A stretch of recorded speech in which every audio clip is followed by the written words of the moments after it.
cargo ship sinking in South China Sea, towed to safety. General cargo ship DUC PHAT 66 issued distress signal at 08:00 Hanoi time, UTC+7 February 8 in position 1724 and 10704 E, some 15 nanometers off Vietnam coast, reporting water ingress and asking for assistance.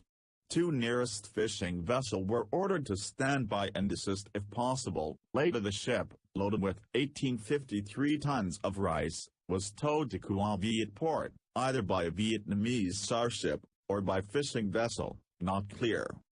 General cargo ship DUC PHAT 66, IMO 8,665,533, DWT 1950, built 2008, flag Vietnam, manager High Dat Service Transport.